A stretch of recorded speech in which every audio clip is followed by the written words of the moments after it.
Okay, we're finally at a point where we can start laying the patio. That's going to be today's job, to start that. As you can see behind me, I've dry laid everything out, and that was really helpful because it meant I could get all the patterns matching up using the kind of layout diagrams, but it also meant that I could do any cuts. Luckily I haven't had to do many at all, but any cuts I might need to do, and just kind of get a general feel of how things are going to look. So although the limestone, this vintage limestone, is fairly consistent in colouring and shades, there is a little bit of variation, so we wanted to make sure that we had a nice mix. As far as the fall goes, our high point is going to be against this wall here, and we're going to drop it across to the oak. That's going to give us probably about 1 in 50, 1 in 60, which I think is fine, bearing in mind that 2.5 metres of this is going to be covered by a roof in the future. So what I've done is I've actually matched up the paving so that we've got a consistent join all the way along. Now you probably wouldn't do that in a normal patio. You want to stretch a bond it, you know, knit it all together, but I've allowed for that, and that means that when I get to that point I can just tweak it a little bit more and put a bit more of a runoff on the exposed section of the patio. I don't think it'll be visible at all, but it will just help you know, get a really good water runoff at that point without raising this side of the patio too much. Now we've got the tedious task of moving the whole of this patio onto the lawn, keeping it where it is now, ideally. So we've got the layout to the side, and then we can start bringing them back in one by one and start laying it properly.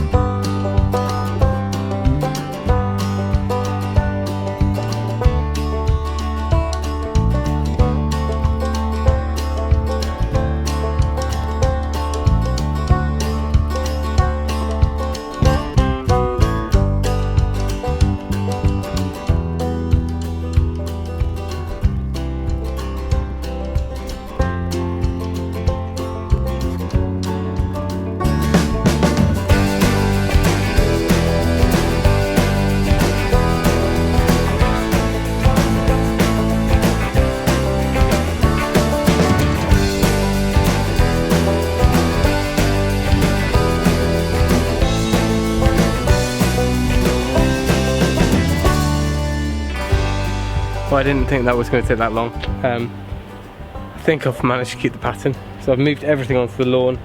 There's a couple of spaces where I've had to leave blank, mainly where these saddle stones are. I bought these saddle stones, as you might have seen in that video, but I've decided against them. They're sandstone, which isn't a problem in itself, but they appear to be really porous and they're soaking up water.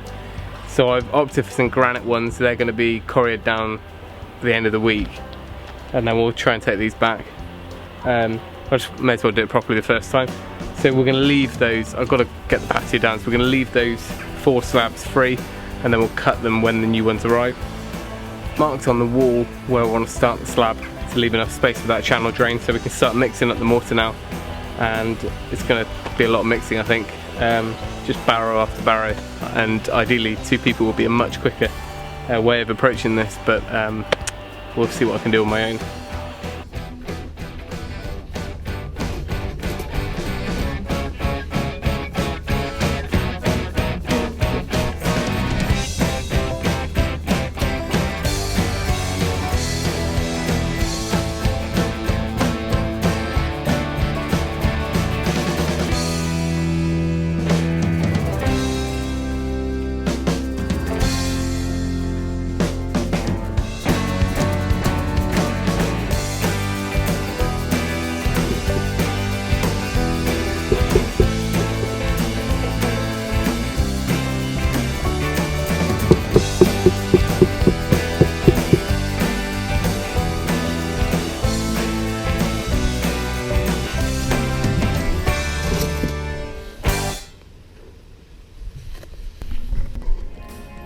Okay, so this is kind of the process I've been using. Like you see here, I'm working down onto the hardcore, the type 1 base that was pretty compacted, and I kind of had the levels in place, and I'm working on a full mortar bed. It's about 50 mils, even 60 mil at the highest point, and then it kind of tapers off a little bit to get the levels. I'm using a sharp sand I think it was 4 to 1, maybe even 5 to 1 on the full mortar bed, and using that slurry on the base of the on the underside of the stone to just get a really good stick. And it really does make a difference. Where I've not done it on the path, I've noticed, you know, some loose ones already, whereas, you know, where I have used it, it really does stick. So I'm working my way through, pulling them back off the lawn in the pattern that I already laid out, and just checking for levels as I go, really. I'm kind of teaching myself as I go at this point. And I'm just measuring to make sure I'm kind of the same distance from that wall. Here's when I kind of cracked one, either whacked it too hard, or maybe there was a little bit of stone had come up in the middle of that mortar. But either way, it's a bit of a pain. I ended up doing that about 3 occasions, through no fault of the stone really, just kind of hitting it too hard, or kind of trying to force it where there was nowhere for the mortar to go. So that's why it's kind of good to run your trowel through. So these are the saddle stones. So you saw from the first video, these are the sandstone ones coming out, which I decided against.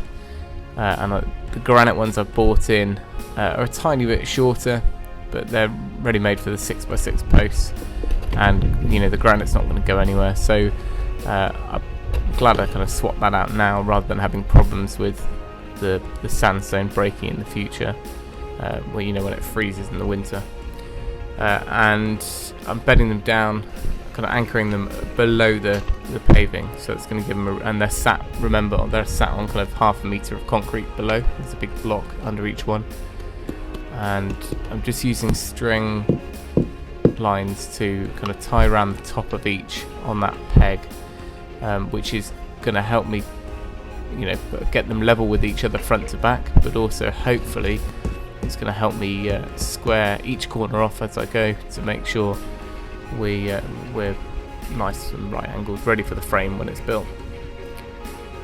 So here I'm trying to use either a small or a large framing square, or in the end using Pythagoras, so 3, 4, 5, measuring 3 feet in this case up one, 4 feet up the other string, and then making sure we are 5 foot on the longest side of that triangle. And here is where I'm running 2 lines from each corner, like you would squaring up a door frame, and that's making sure that all of the plinths, the saddle stones, are sat at the same height. So as soon as these 2 strings kiss in the middle, I know that hopefully that means that they're all plumb. And it did involve getting Joe out just to help measure, because as well as making sure they're level, I wanted to make sure that the distances were the same from each corner to corner.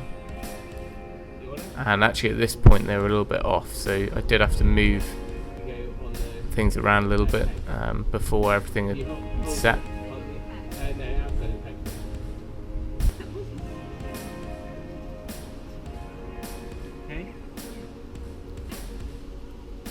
And once we'd done that, that just meant that everything was going to be ready for that oak frame whenever we get around to building that, and I wouldn't have to worry about kind of making things bespoke to fit the plinths. I could make sure that everything was built off-site, either in the workshop or on the other side of the garden, and know that when I bring it over, everything's going to be square.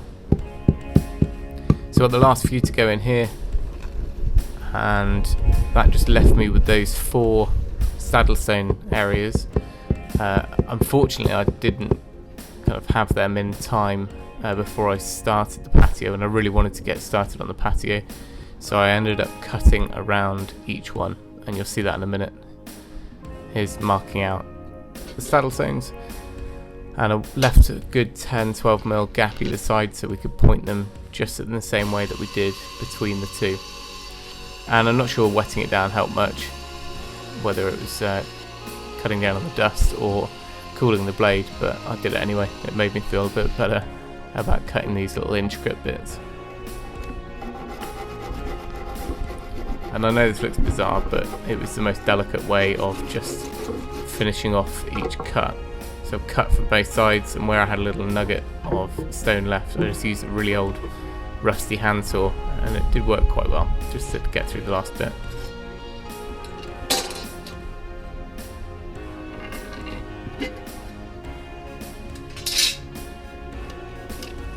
So this is one thing I thought I would end up using up spare stone and making a few mistakes, but for once I was wrong, and it actually went to plan, which was quite fortunate, as it did take a little while to get these cut nice and accurately.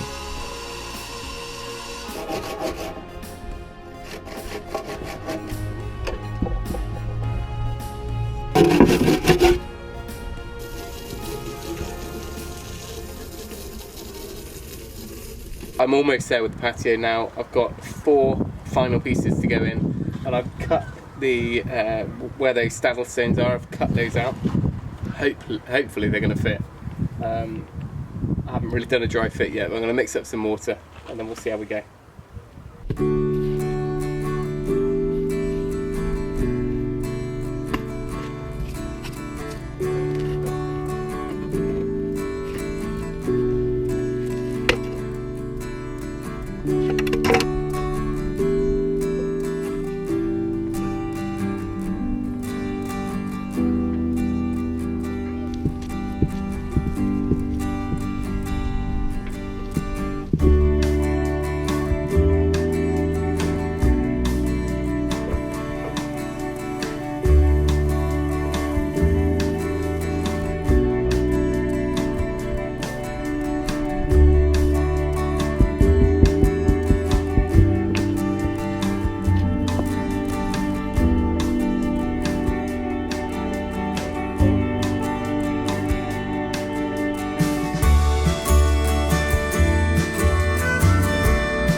First meal on the patio.